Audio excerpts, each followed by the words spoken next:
നമുക്ക് നോക്കിയാലോ ഇനി എന്താണ് നമ്മൾ അടുത്തായിട്ട് ചെയ്യാൻ പോകുന്നത്. നമ്മൾ ഇനി പ്രിൻസസ് കട്ട് സാരി ബ്ലൗസ് ആണ് ചെയ്യാൻ പോകുന്നത്. അപ്പോൾ അത് എങ്ങനെയാണ് ചെയ്യുന്നതെന്നുള്ളത് നമുക്കൊന്ന് നോക്കിയാലോ. അപ്പോൾ അതിന് വേണ്ടിയിട്ട് ഞാനിവിടെ ഒരു മെറ്റീരിയൽ എടുത്ത് വെച്ചിട്ടുണ്ട്. പ്രിൻസസ് കട്ട് ബ്ലൗസ് ആണെന്ന് കരുതിയിട്ട് നോർമൽ നമ്മൾ ടക്ക് വരുന്ന ബ്ലൗസിനേക്കാൾ ഒരുപാട് കൂടുതലോ അല്ലെങ്കിൽ കുറവ് എടുക്കേണ്ട കാര്യമില്ല.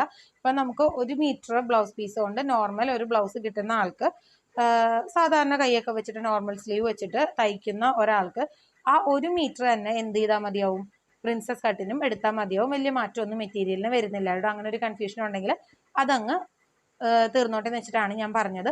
അതല്ല നമ്മൾ വേറെ എന്തെങ്കിലും മോഡലോ കാര്യങ്ങളൊക്കെ ചെയ്യുവാണെങ്കിൽ അതിനനുസരിച്ച് നമുക്ക് എന്ത് ചെയ്യും, മെറ്റീരിയലിന് മാറ്റം വരുന്നുണ്ട്. അതിപ്പോൾ ഏത് കട്ടിങ് ആണെങ്കിലും അങ്ങനെ തന്നെയാണ് വരുന്നത് കേട്ടോ. അപ്പം അതും കൂടി ഒന്ന് ശ്രദ്ധിക്കുക. അപ്പം നമുക്ക് നേരെ വീഡിയോയിലോട്ട് പോയാലോ. നമ്മൾ എപ്പോഴും ചെയ്യുന്ന പോലെ തന്നെ ഇവിടെ നമ്മൾ പ്രിൻസസ് കട്ടാണ് ചെയ്യുന്നത്. അതുപോലെ തന്നെ നമ്മൾ ബാക്ക് ഓപ്പൺ ആണ് ചെയ്യുന്നത്. അപ്പോൾ എങ്ങനെയാണ് പ്രിൻസസ് കട്ട് ബ്ലൗസ് കട്ട് ചെയ്യാനായിട്ട് മെറ്റീരിയൽ ഇടേണ്ടത് നോക്കാം. നമ്മൾ സാധാരണ ബ്ലൗസിന് തുണി ഇടുന്ന പോലെ തന്നെ നമ്മുടെ തുണീനെ രണ്ടായിട്ട് മടക്കിയെടുക്കുക. അതിനുശേഷം ബാക്ക് ഓപ്പൺ ആയതുകൊണ്ട് മാത്രമാണ്, അതൊന്ന് ശ്രദ്ധിക്കണം കേട്ടോ. ബാക്ക് ഓപ്പൺ ആയതുകൊണ്ട് മാത്രം നമ്മൾ ബാക്ക് പാർട്ട് കട്ട് ചെയ്യുമ്പോൾ ഓപ്പൺ ആയിട്ടുള്ള ഈ ഒരു ഭാഗം നമ്മുടെ സൈഡിലോട്ടാണ് ഇടുന്നത്.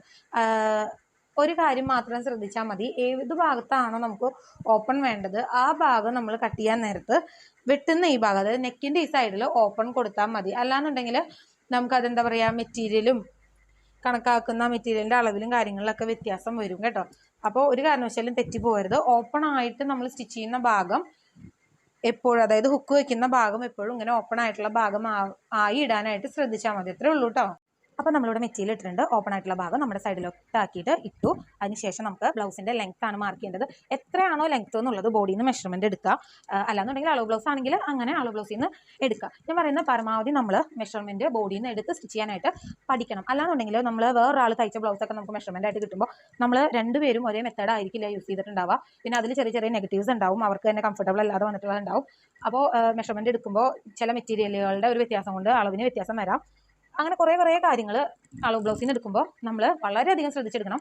അതായത് എടുക്കാൻ കഴിയില്ല എന്നല്ല, അളവ് വ്യത്യാസം വരുന്ന കാര്യങ്ങളൊക്കെ നമ്മൾ ഒരുപാട് ടൈം എടുത്ത് മെഷർമെൻറ്റ് എടുക്കുന്നതിനേക്കാളും നല്ലത് നമ്മൾ സ്വന്തമായിട്ട് ബോഡിയിൽ നിന്ന് എടുത്ത് നമ്മുടെ ഒരു ഐഡിയക്ക്, നമുക്കറിയാം നമ്മൾ തയ്ക്കുന്നത് ഓക്കെ ആവുന്നു, അപ്പോൾ നമ്മുടെ ഐഡിയയിൽ ചെയ്യുന്നതായിരിക്കും കുറച്ചുകൂടി നമുക്കും എളുപ്പം, അതുപോലെ ഫിനിഷിങ് കിട്ടാനും നല്ലത് കേട്ടോ. അപ്പോൾ അതിനുശേഷം നമ്മൾ എത്ര ഇഞ്ചസ് ആണോ ലെങ്ത് എന്ന് മാർക്ക് ചെയ്യാൻ പോവുകയാണ്. ലെങ്ത് മാർക്ക് ചെയ്യാനായിട്ട്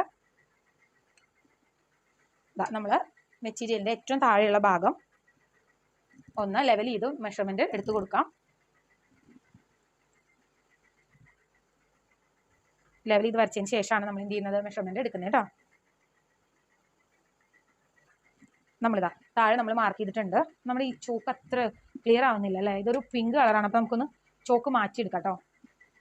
കയ്യിൽ മാർക്ക് ചെയ്തതിന് ശേഷം മാത്രമേ നമ്മൾ നെക്കും കാര്യങ്ങളൊക്കെ മാർക്ക് ചെയ്തെടുക്കാവൂ കേട്ടോ. അതുപോലെ ഷോൾഡർ നമ്മൾ വരച്ചു. അതിനുശേഷം ബ്ലൗസിൻ്റെ ലെങ്ത്ത് എന്ന് പറയുന്നത് ഇവിടെ നമുക്ക് 14 ഇഞ്ചസാണ് ബോഡിയിൽ നിന്ന് എടുത്തത്. അതിൻ്റെ കൂടെ നമ്മൾ എക്സ്ട്രാ ഒന്നും ചേർക്കേണ്ട, കാരണം താഴെയും മുകളിൽ നമ്മൾ തയ്യൽ തുമ്പ് മാർക്ക് ചെയ്യുന്നുണ്ട്. ഈ തയ്യൽ തുമ്പ് കണ്ടോ, ഈ ഒരു ഭാഗത്ത് നിന്ന് വേണം നമ്മൾ മെഷർമെൻറ്റ് എടുക്കാനായിട്ട്. 14 ഇഞ്ച്, ഇവിടെ നമ്മൾ 14 വെച്ചിട്ട് മുകളിലോട്ട് 14 ഇഞ്ച് കറക്റ്റായിട്ട് മാർക്ക് ചെയ്യാം. അതിനുശേഷം നമുക്കൊരു 1/2 ഇഞ്ചാണ് നമ്മൾ എന്ത് ചെയ്യുന്നത്, ഷോൾഡറിൻ്റെ ഭാഗത്ത് തയ്ച്ചു പോകാനായിട്ട് മാർക്ക് ചെയ്ത് കൊടുക്കുന്നത്.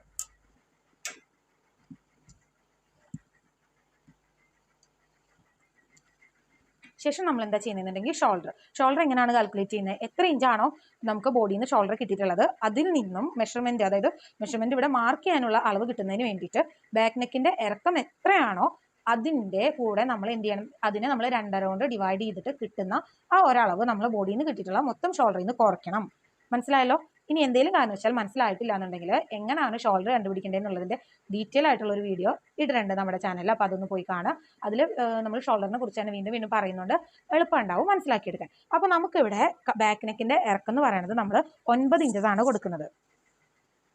ഓക്കെ, ഈ 9 ഇഞ്ച് നമ്മളിവിടെ ബാക്കിൽ കൊടുക്കുമ്പോൾ എത്ര ഇഞ്ച് കഴുത്ത് നമ്മൾ കുറച്ച് വരും എന്നുള്ളത് നമുക്ക് നോക്കണം അല്ലേ. അപ്പോൾ നമുക്കിവിടെ 9 കിട്ടിയിട്ടുള്ളത് ബാക്ക് നെക്ക് അല്ലേ. 9 കിട്ടിയിട്ടുള്ളത് എന്ന് വെച്ച് കഴിഞ്ഞാൽ നമ്മൾ ബോഡിയിൽ നിന്ന് എടുത്താണ് കേട്ടോ.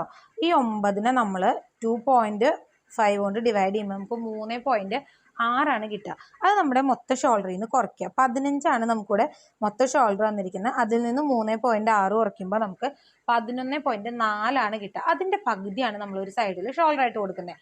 അപ്പോൾ പകുതി എന്ന് പറയുമ്പോൾ നമുക്ക് ഏകദേശം ഒരു 11.4ൻ്റെ പകുതി എന്ന് പറയുമ്പോൾ 5.7 കിട്ടും. അത് നമുക്കിവിടെ മാർക്ക് ചെയ്ത് കൊടുക്കണം. ഒരു കാരണവശാലും നമ്മൾ എക്സ്ട്രാ തയ്യൽ തുമ്പ് ആഡ് ചെയ്യേണ്ട കാര്യം വരുന്നില്ല കേട്ടോ. അപ്പോൾ നമ്മളിവിടെ 5.7 എന്ന് പറയുമ്പോൾ നമുക്കൊരു 5.25 ഇഞ്ച് കൂടെ മാർക്ക് ചെയ്ത് കൊടുക്കാം. അതിനുശേഷം നമ്മൾ സാധാരണ നമ്മൾ ബ്ലൗസിന് ചെയ്യുന്ന പോലെ തന്നെ ആം ഹോൾ ഡെപ്ത് മാർക്ക് ചെയ്യുക. ബാക്ക് പാർട്ടിലല്ല, ഫ്രണ്ട് പാർട്ടിലാണ് നമ്മൾ മാറ്റങ്ങൾ വരുന്നത് കേട്ടോ. അതിനുശേഷം ആം ഹോളിൻ്റെ ലെങ്ത്ത് എന്ന് പറയുന്നത് നമുക്കിവിടെ 5.25 തന്നെ മാർക്ക് ചെയ്ത് കൊടുത്തതിന് ശേഷം മെഷർമെൻ്റ് എടുത്ത് നോക്കാം നമുക്ക് ഓക്കെ ആയിട്ട് വരുന്നുണ്ടോയെന്ന്. അതുപോലെ ഇതിൻ്റെ ചെസ്റ്റ് അളവ് എന്ന് പറയുന്നത് നമുക്ക് 38.25 ഡിവൈഡഡ് ബൈ 4 പ്ലസ് നമ്മൾ എപ്പോഴും ചെയ്യുന്ന പോലെ തന്നെ തയ്യൽ തുമ്പ് ആഡ് ചെയ്യണം. ഇവിടെ നമ്മൾ ലൈനിങ് ഇല്ലാത്ത ബ്ലൗസ് ആയതുകൊണ്ട് 1/2 ഇഞ്ചാണ് ലൂസ് നമ്മൾ കൊടുക്കുന്നത് കേട്ടോ. അപ്പം നമുക്കിവിടെ 38.25 കിട്ടിയത്. അതിൻ്റെ 4/1 ഭാഗം 38.25 4/1 ഭാഗം പ്ലസ് 1/2 ഇഞ്ച് തയ്യൽ തുമ്പും കൂടെ കൂട്ടുമ്പോൾ നമുക്ക് 10 ഇഞ്ചാണ് വരുന്നത്. 10 ഇഞ്ച് നമ്മളിവിടെ മാർക്ക് ചെയ്തു. അതിനുശേഷം നമുക്ക് ആം ഹോളിൻ്റെ മെഷർമെൻറ്റ് കാണാൻ 5.25 പകുതി നമ്മളിവിടെ മാർക്ക് ചെയ്തു. ആം ഹോൾ കർവ് എടുത്തിട്ട് നമുക്ക് ഷേപ്പ് മാർക്ക് ചെയ്ത് കൊടുക്കാം കേട്ടോ.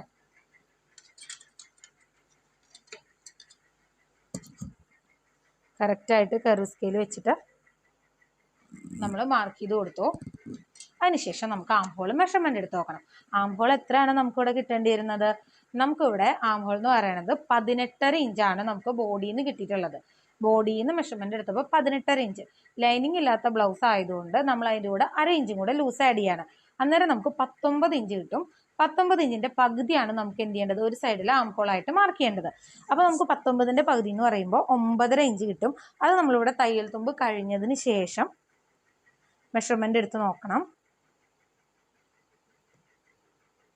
കണ്ടോ, കറക്റ്റായിട്ട് നമുക്ക് ഇവിടെ 9.5 ഇഞ്ചസ് കിട്ടിയിട്ടുണ്ട്. അപ്പോൾ നമുക്ക് ആം ഹോൾ കറക്റ്റാണ്.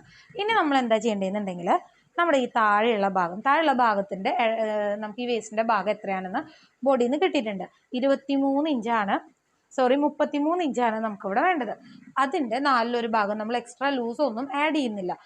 33ൻ്റെ 4/1 ഭാഗം എന്ന് പറയണത് 8.25 ഇഞ്ചാണ്. നമ്മൾ ബാക്കിൽ ടക്ക് കൊടുക്കുന്നുണ്ട്. 1 ഇഞ്ച് നമ്മൾ ടക്കിനും കൂടെ നമ്മളിവിടെ കൊടുത്തിട്ടുണ്ട്. അതിനുശേഷം നമുക്ക് ഈ 2 ലൈനും കൂടെ മാർക്ക് ചെയ്ത് കൊടുക്കുകയാണ്. തയ്യൽ തുമ്പ് നമുക്കിവിടെ ഒരു മാർക്ക് ചെയ്ത് കൊടുക്കാം. ശേഷം നമ്മൾ സ്കെയിൽ വെച്ചിട്ട് എപ്പോഴും ചെയ്യുന്ന പോലെ തന്നെ മാർക്ക് ചെയ്തെടുക്കാം. അതുപോലെ നമ്മൾ ഈ ഒരു ഭാഗം ടക്കിടുന്നത് എവിടെയാണെന്നുള്ളതും കൂടി മാർക്ക് ചെയ്ത് വെക്കണം. അപ്പം നമുക്കിവിടെ ബ്രസ്റ്റ് സൈസ് എന്ന് പറയുന്നത് 39 ഇഞ്ചാണ്. ഡിവൈഡഡ് ബൈ 10 ചെയ്യുമ്പോൾ നമുക്ക് 34 നമുക്കൊരു പോയിന്റ് കുറവാണ് കിട്ടുക. അത് നമ്മളിവിടെ മാർക്ക് ചെയ്തു.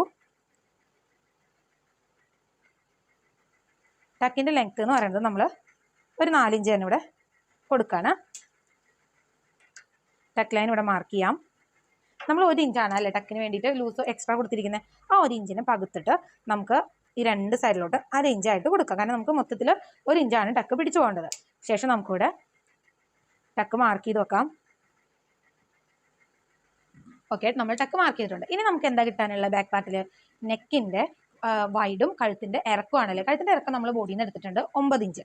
ആ 9 ഇഞ്ച് തന്നെ നമ്മളിവിടെ മാർക്ക് ചെയ്യണം. പക്ഷെ ക്യാൻവാസ് അല്ലാത്തതുകൊണ്ട് നമ്മളിവിടെ എന്ത് ചെയ്യുന്നു 8.25 ഇഞ്ചാണ് മാർക്ക് ചെയ്ത് കൊടുക്കുന്നത്. കഴുത്തിൻ്റെ അകലെന്ന് പറയുന്നത് നമ്മൾ ഒരു 3.5 ഇഞ്ചാണ് കൊടുക്കുന്നത്. അതായത് ഒരു സൈഡ് മൊത്തത്തിൽ നമുക്ക് 7 ഇഞ്ച് കിട്ടണം. അപ്പോൾ 3.5 ഇഞ്ച് 3.5 ഇഞ്ച് എന്ന് പറയുന്നത് പകുതിയാണ് 7 ഇഞ്ച്. അതിൽ നിന്ന് 4 ഇഞ്ചും കൂടെ കുറച്ചിട്ട് വേണം നമ്മൾ എന്ത് ചെയ്യാൻ മാർക്ക് ചെയ്യാനായിട്ട് കേട്ടോ. അല്ലാന്നുണ്ടെങ്കിൽ തയ്ച്ച് വരുമ്പോൾ ഈ 3.5 ഒരു സൈഡിന് പകരം 3.25 ആവും. അപ്പോൾ നമുക്ക് ടോട്ടൽ കഴുത്തിൻ്റെ വൈഡ് 7 എന്നുള്ളത് 7.5 വരെ കിട്ടും. അപ്പോൾ അത് ഒഴിവാക്കാനായിട്ട് 4 ഇഞ്ച് നമ്മൾ കഴുത്തിൻ്റെ ഇറക്കവും 4 ഇഞ്ച് കഴുത്തിൻ്റെ വൈഡും കുറച്ചിട്ടാണ് നമ്മളിവിടെ മാർക്ക് ചെയ്തേക്കുന്നത്. ശേഷം നമ്മുടെ കർവ് സ്കെയിൽ കൊണ്ട് നമുക്ക് നെക്കിൻ്റെ ഷേപ്പ് കൊടുക്കാം. ഓക്കെ, അപ്പോൾ നമ്മുടെ മാർക്കിങ് കഴിഞ്ഞിട്ടുണ്ട്. ഇനി നമുക്ക് എന്താ ചെയ്യേണ്ടതെന്നുണ്ടെങ്കിൽ കട്ട് ചെയ്തെടുക്കണം ബാക്ക് പാർട്ട്. ശേഷം നമുക്ക് ഫ്രണ്ട് പാർട്ട് നോക്കാം കേട്ടോ.